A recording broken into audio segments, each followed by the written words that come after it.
AMG. Three letters that tends to strike fear into the hearts of anyone with a Quattro badge or an M badge for that matter. The thing about AMG is, historically they've been known for making high performance vehicles that are incredibly potent but also very subtle. The problem is, subtle is not at all a word that I would use to describe this. The new Mercedes-AMG C63 S.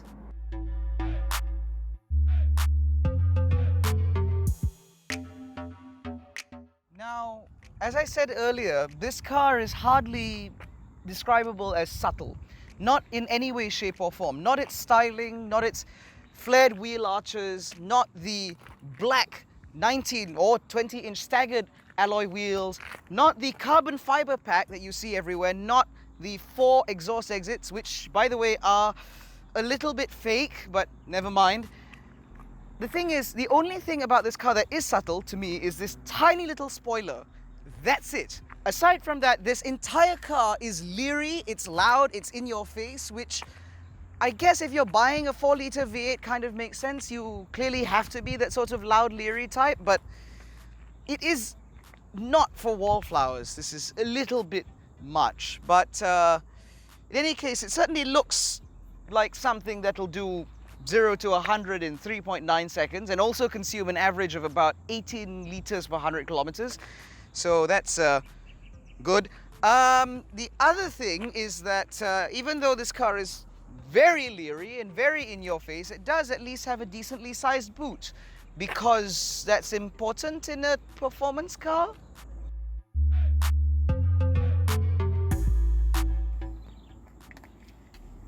Now, inside the C63S, there are a lot of shared components in here with the standard C-Class. So you still get the widescreen infotainment display, the digital instrument cluster now with a AMG skin on it, so it looks a little bit more racy. But there are lots of little tweaks that make this car a little bit more special. So you have these AMG performance seats, which are full bucket seats with adjustable side bolsters and all that nonsense.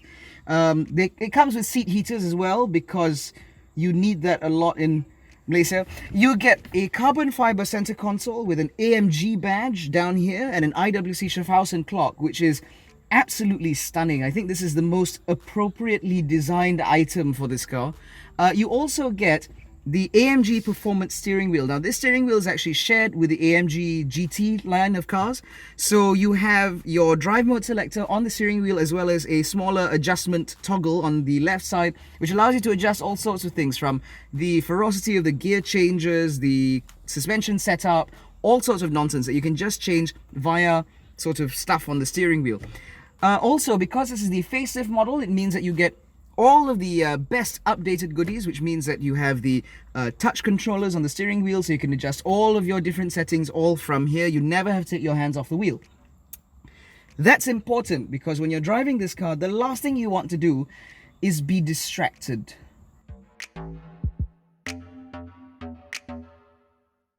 Alright, so I'm going to apologize now, viewers, if the camera angle is a little bit dodgy, because the way we've mounted it is a little bit different due to the fact that this roof is very shallow. So I hope that it doesn't create any more issues. Just make sure that mic's okay, seating position's correct. Okay, let's go for a drive.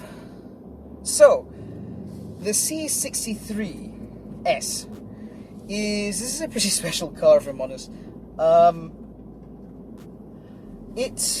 As it just so happens, we asked Mercedes-Benz for a relatively nice car in order to do a very different test, and due to a little bit of miscommunication, actually, we ended up with the C63 S. Now, not that I'm complaining, of course, heaven forbid I complain about such a wonderful opportunity, and big thanks to Mercedes-Benz for making this happen. But anyway, because we have this car, regardless of the circumstances with which we acquired it, we thought that, you know, it's such a wonderful opportunity to bring this to you guys, because we don't often get opportunities to drive cars like these. And they are very special cars to drive. They are very rare to come across, and even rarer still to experience. So we thought we'd get this on record so that everyone can enjoy this.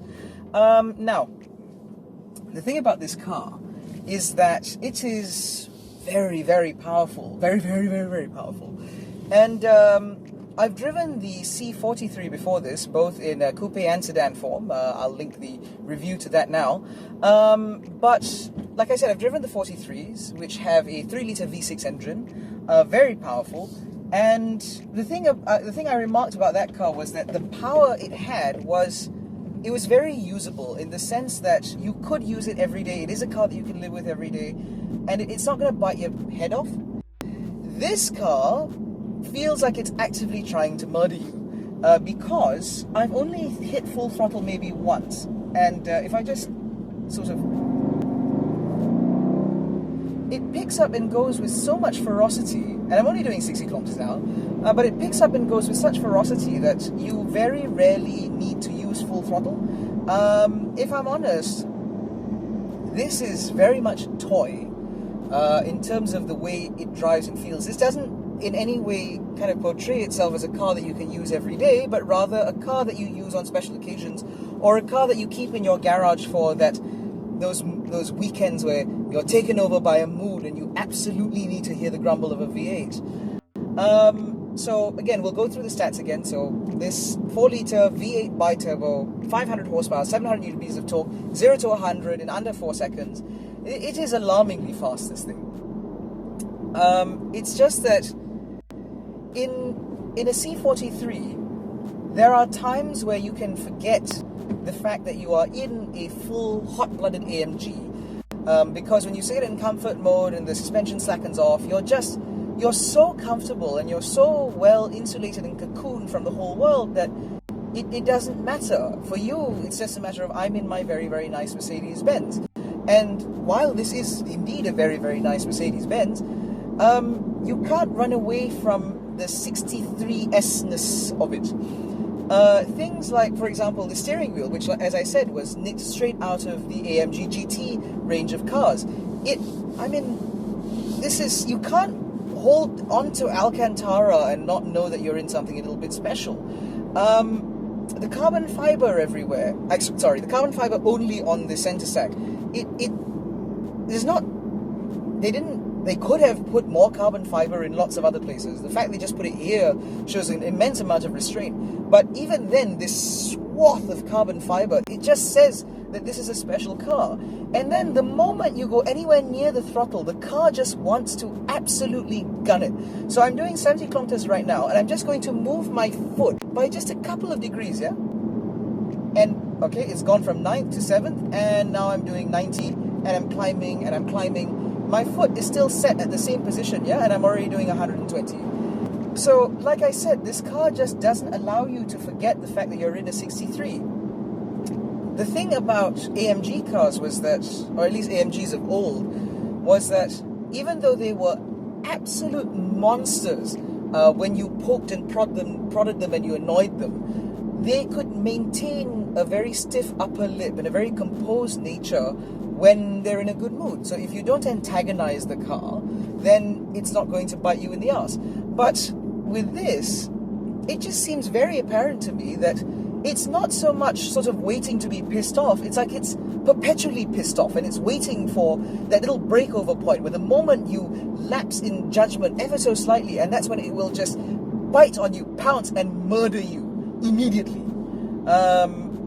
Because, like I said, I'm in comfort mode now, and still, this car just feels ferocious at all times. It's not a car that you can relax in. I'll tell you that much. I believe that over a long distance, actually, this car might be very comfortable, thanks to the adaptive cruise control, which is always very helpful, as well as these really comfortable sports seats and stuff like that. But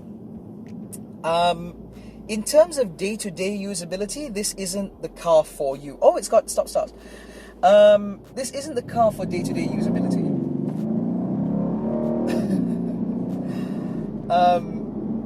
Yeah, you don't want to drive this car every day because you'll end up looking like a bloody moron. Just imagine for a second that you were in the fortunate enough position to have one of these and have the financial capability to run it every day. Could you just imagine arriving at the office just looking like this giddy little idiot because you've driven your 63 AMG to work? It's just it's not an easy car to sort of done its thing again. Oh, there's a very nice S-Class over there. But yeah, this is a very immense car.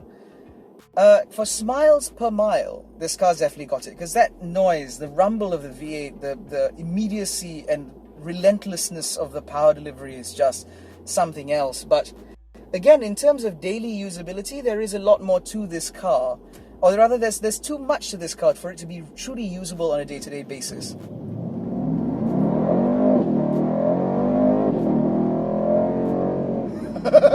But that is fun though.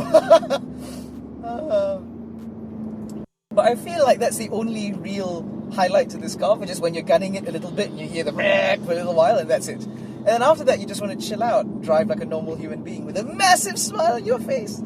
I want to very quickly clarify, I know that I'm in a Mercedes-Benz shirt, and I have a Mercedes-Benz cap, and I've got Mercedes-Benz sunglasses somewhere. But this video is not at all paid for by Mercedes-Benz. I'm not sure why, actually. Mercedes-Benz, I wouldn't mind sponsorship. But no, this video is not at all paid for by Mercedes-Benz. We're just very, very lucky and very, very honored to have been given the opportunity to drive this car. And more importantly, to bring this review to you. Because there may actually be some of you with 800-ish thousand bucks burning a hole in your pocket, and you're looking for somewhere to spend it. And the thing is, when you're looking at the performance figures that this car offers, right, 500 horsepower, 700 newton meters, etc. I keep droning on about this, but when you look at the amount of power on offer, you actually need to spend quite a lot more money if you want to get this sort of performance in something that's not a Mercedes-Benz. So, for example, the BMW M4 is not nearly as powerful, and also lacks 2 cylinders. It's only a straight 6 in one of those. You get a V8 in this, and boy, it sounds good. In terms of displacement, I mean, the Nissan GTR, that's sort of 3.8 litre V8. McLarens also do about 3-point-something-ish litres. This is a 4. So in terms of displacement, you've got them beat. And in terms of monetary value, this car is actually really, really good value. $820,000 ringgit. It takes a little bit of insanity to make the numbers work, to say that yes, I am going to spend very nearly $1 million ringgit on a toy, because that is exactly what this car is, a toy. But if, again, you are in the fortunate enough position that that is a possibility for you, then I don't see why you wouldn't plonk for one of these. But that said, you can get a C63 S sedan for less. This is 820,000 ringgit. A saloon is 730, if I'm not mistaken. So it is a little bit, sorry, in this stratosphere, or in this particular edge and area of the market, 100,000 ringgit is a little bit. But to normal human beings like myself, 100,000 ringgit is a lot of money. But for 100 grand less, you can get the saloon, which to me may be a slightly better proposition if you intend to daily the car, because based on my experience with that car on the track, it is a little bit more comfortable, it's a little bit more forgiving, it's a little bit more reasonable for day-to-day use, while still offering the bonkers performance that any 63 AMG should rightfully offer. But that said, if you want to, I firmly believe that if you want a track car, if you want a weapon for driving quickly, for being able to drive gracefully, then the C43 might actually be the better car, because there is a certain delicacy to that car. Delicacy, whatever. There's a certain je ne sais quoi to that car that allows you to really use all of the power that's available in a more fluidic and dynamic fashion. It's a lot more flattering for those of us who might not be particularly great drivers, and it feels like you can use all of that car all of the time if you should so want to, if the mood takes you. And if you want to just snack it off and chill out and drive like a normal human being, you can. In this, it requires a little bit more of a compromise because obviously the car consumes a hell of a lot more fuel. And also the sheer amount of power on offer means that every decision that you make about where you're going to put your right foot and how much effort you're going to put into it, you have to think about 5 to 10 steps ahead in order to ensure that you don't end up rear-ending somebody because you're a bloody pillock. It's just, it's not an easy car to drive this. It's not difficult, but it certainly isn't easy. I'll say that much. Now, I guess the big question is, well, yeah, anyway, I guess the big question here is if you have 830,000 ringgit, thereabouts, before insurance, to buy a super sports car, because that's what this is. It's not a supercar, it's a super sports car. Is this a good bet? If you intend to track it a lot, I would recommend the C43, either in saloon or coupe form. Because, as I said, the engine it's a very willing engine to rev, it's very linear, the power is very accessible, and I feel like you can really kind of go out there and go the whole hog with a 43 because that power is so much more accessible. In this, I feel like this is actually more suited as a GT cruiser.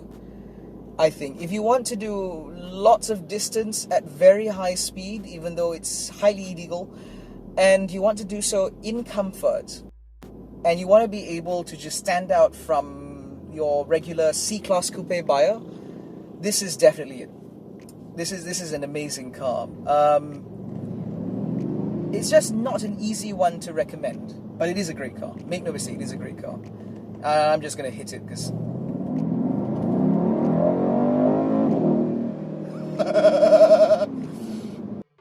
yeah, this is a great car. I'd rather have a C43, but hey, since I have a C63, I might as well have a bit of fun, right? So, the Mercedes-AMG C63 S. As a large V8 coupe, it certainly is interesting to have, but the problem is that there are way too many compromises that you have to take into account when you're looking at a car like this. For starters, the fuel consumption is insane. The power is overbearing. It's not that comfortable. And if you're looking at this as a toy, it looks a little bit too subtle. It's not shouty enough to tell the whole world that, hey, look at me, I've got a twin turbocharged V8. If you were to ask me, if you were looking for a performance car that you can really wring its neck and enjoy every moment out of, I'd recommend a C43, either as a sedan or a coupe, because the 3-litre V6 in that is wonderful, and the 4MATIC all-wheel drive system means that you can use all of that power all of the time. So the C63S, 4-litre twin-turbo V8, 500 horsepower, 700 Newton meters of torque, a little bit too much. If you were to ask me, this isn't that good as a Grand Tourer, it's not that good as a performance car, and it's not that good as a toy. If I were you, with 800 grand to burn, I'd probably get a C43 sedan and an XC90 for the days when I just want to chill out. Anyway, thanks so much for watching. If you enjoyed this video, don't forget to give us a thumbs up, subscribe to our channel, hit the little bell icon so you're notified every time we make a new upload. Follow us on Facebook, Twitter, and Instagram. And if you enjoy our content, don't forget to share it with your friends, because if you don't, we can't afford to fuel this thing. In fact, we can't really afford to fuel this thing. Thanks so much for watching. We'll catch you in the next video.